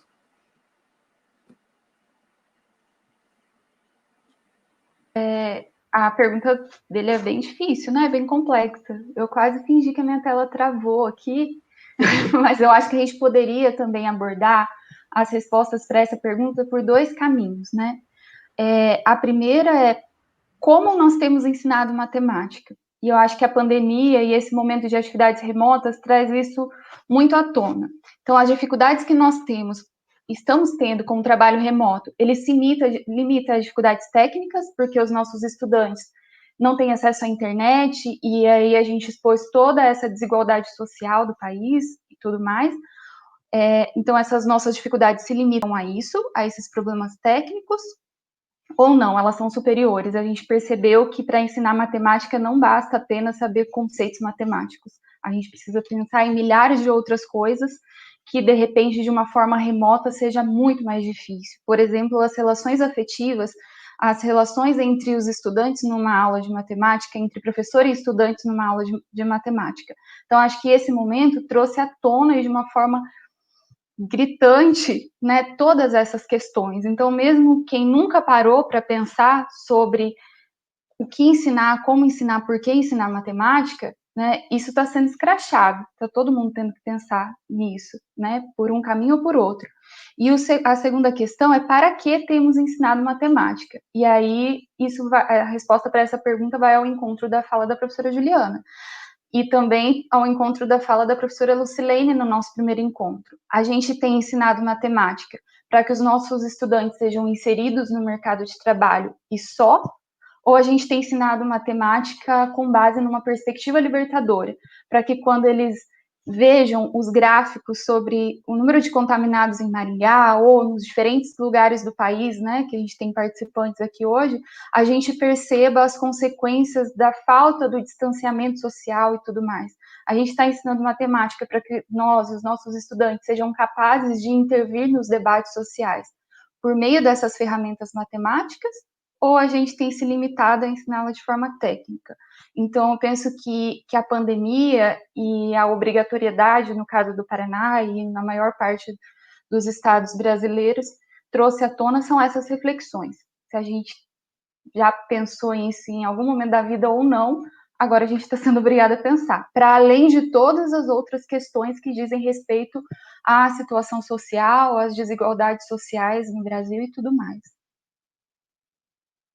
Mas aí acho que a gente deveria fazer um encontro para discutir só isso. Alguns encontros, né? Sobre olhar para esses modelos, né, olhar para esses gráficos, seria trabalhar com modelagem matemática utilizando tecnologias digitais. será que a criação do modelo fica melhor desenvolvido e avaliado? Uma pergunta do Manuel Jesus. Então, no âmbito da matemática aplicada, né, a Juliana pode falar melhor até do que isso do que eu, o uso de tecnologias, né, de softwares adequados, né, permite um modelo mais aprimorado, um modelo mais refinado, né, porque como a própria Juliana falou, quando ela citou exemplos, né, são muitas variáveis envolvidas numa questão muito simples, como que parece ser simples, como, por exemplo, escolha de um celular, ou a escolha de um projeto arquitetônico para casa. Parece simples, mas quando você pensa no modelo geral, as variáveis envolvidas são muitas, né? Então, que ferramenta matemática que a gente vai utilizar para trabalhar com todas as variáveis? Primeiro, não é possível trabalhar com todas, né? Sempre um modelo é uma simplificação daquilo que a gente quer olhar, mas também daquilo que a gente pode olhar, né? Nem sempre tudo que a gente quer olhar é possível de ser colocado num modelo matemático, né? Mas mesmo assim, quando a gente obtenha esse modelo, né? E esse modelo é resultado de um processo de investigação, de um processo de argumentação, né? De um processo teórico de construção dessa representação, e às vezes essa construção perpassa por um construto teórico, como é o caso, por exemplo, do advento dessa teoria fuzzy, né? Que revolucionou a forma de se pensar sobre pertinência de elementos em conjuntos, né? Então, depois que esse modelo está pronto, considerando todas essas variáveis,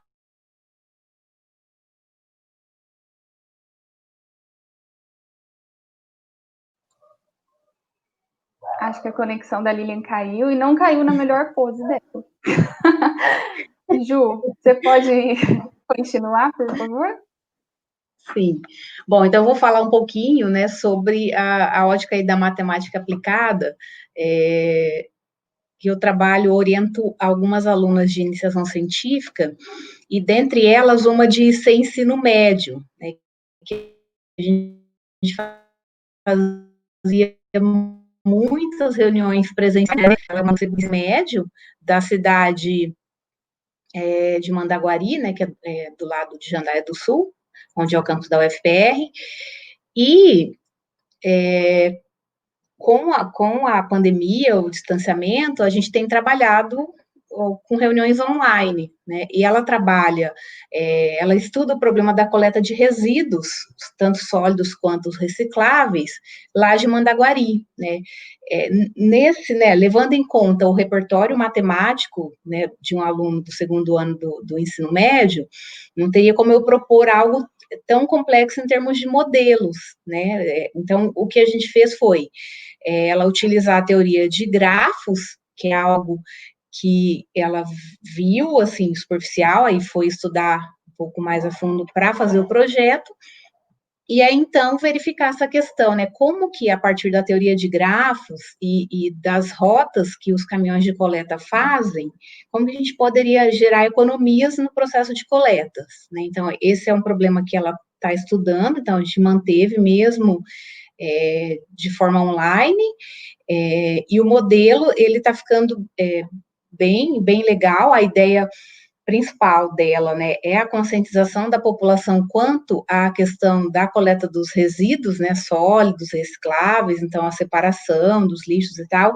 mas ela está trabalhando também com esse viés matemático, né, através de um modelo, né, de um grafo, que representa aí as ruas da cidade, os pontos de coleta, como que o caminhão coletor pode fazer isso de forma a minimizar os custos de coleta.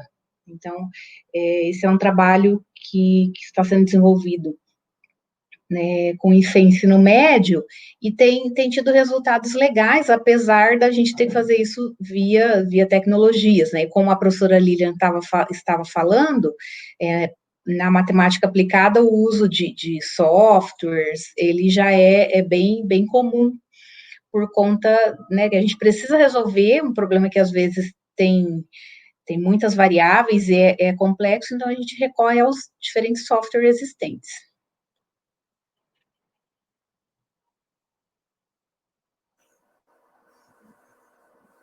E para a gente fechar essa sessão, então, de diálogos sobre modelagem na sala de aula, nós temos uma última pergunta da Isadora, e ela diz o seguinte: diante de todas as vantagens de se trabalhar com modelagem em sala de aula, há mesmo assim pontos negativos com esse modelo de atividade?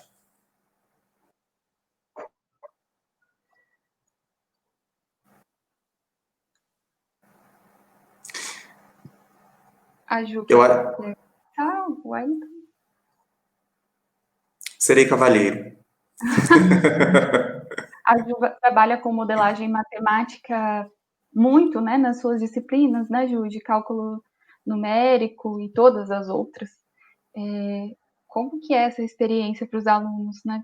Diante da pergunta da Isadora, né? Se tem pontos negativos, eles são sempre receptivos? Como tem sido isso?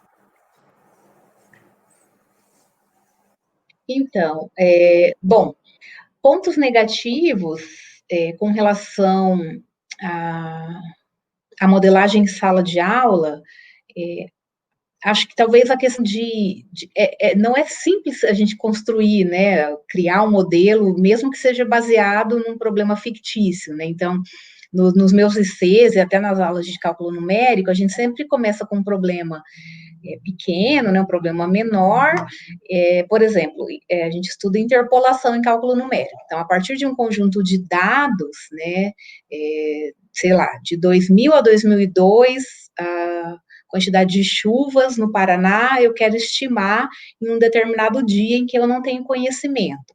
Então, esse é um problema que a gente utiliza em cálculo numérico, a parte de interpolação.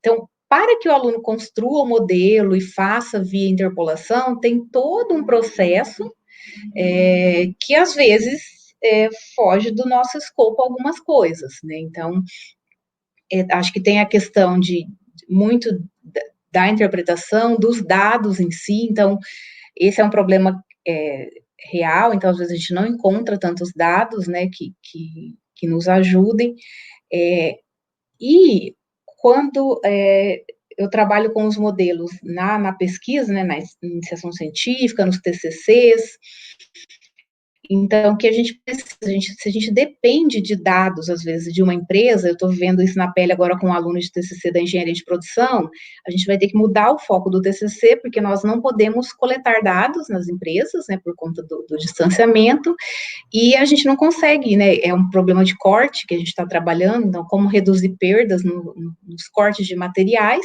então, ele teria que ficar numa empresa coletando dados pelo menos uma semana, mas a gente não consegue fazer isso agora, então a gente vai ter que mudar o foco da pesquisa por conta de não ter essas informações, né? Então sempre há alguns percalços pelo caminho aí, quando a gente trabalha com modelagem. Obrigada, Ju. Lilian voltou. Gente, quando é a vez dela falar, ela pode. Inacreditável hoje. Acho que foi premeditado. Me desculpem. A gente só fez uma pergunta para fechar, Lilian. Uma das participantes aqui do evento perguntou se, diante de todas as vantagens de se trabalhar com modelagem na sala de aula, há ainda assim pontos negativos em se trabalhar com esse modelo de atividade. A Ju já respondeu. Se você quiser responder alguma coisa, fique à vontade. Olha, não sei o que vocês chamam assim de pontos negativos, né?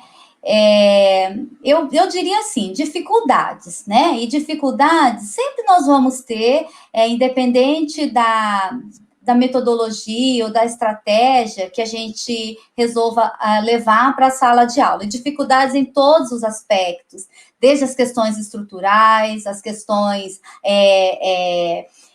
da escola, a questão dos pais, a questão do currículo, que estão contidas dentro daquelas dúvidas que eu apresentei, né? Então, eu não chamaria de pontos negativos, mas eu chamaria de dificuldades que, se não forem tratadas e analisadas, podem sim ocorrer em pontos negativos. Então, eu diria assim, nesse sentido, né, que é a questão do currículo, que é a questão do tempo, que é a questão do conteúdo a ser ministrado, que é a questão das avaliações. Então, eu diria assim, que são dificuldades que, se não forem bem trabalhadas, podem ocorrer em pontos negativos, tá?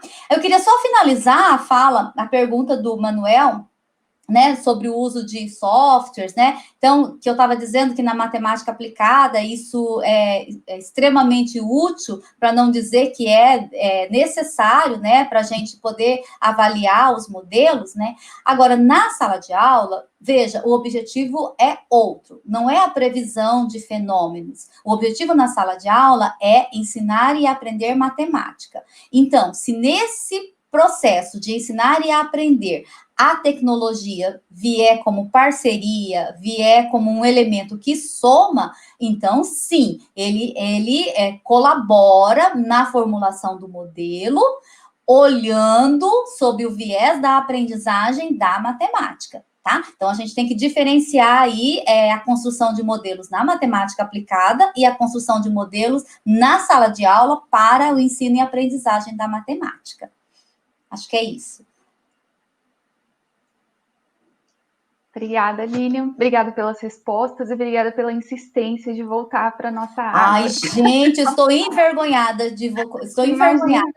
Vocês nunca aconteceu isso tantas vezes. Nós tivemos problemas técnicos no primeiro encontro, agora mais alguns, e imagino que vai acontecer nos próximos, porque nós não somos especialistas em lidar com tecnologias, a gente está tentando fazer isso para que a gente possa conversar, dialogar e aprender uns com os outros nesse tempo em que a gente precisa manter o distanciamento físico, né, como disseram o professor Milton Rosa e o Daniel, numa live com o professor Wellington, mas que não é um distanciamento social, né, que a gente possa se unir socialmente mesmo que por esses espaços. Então, eu agradeço a todos que ficaram com a gente até agora, nós temos um público grande desde o início da nossa live de hoje, estamos influencers agora. Então, muito obrigada a todos que participaram conosco, obrigada pelas perguntas, muito obrigada, professora Lilian, professora Juliana, a Fran, o Wellington, né, pelas falas, pelo debate, pelas discussões aqui na nossa Ágora, no dia de hoje. Semana que vem nós voltamos aqui pelo YouTube novamente, com uma discussão sobre modelagem matemática nos anos finais do ensino fundamental.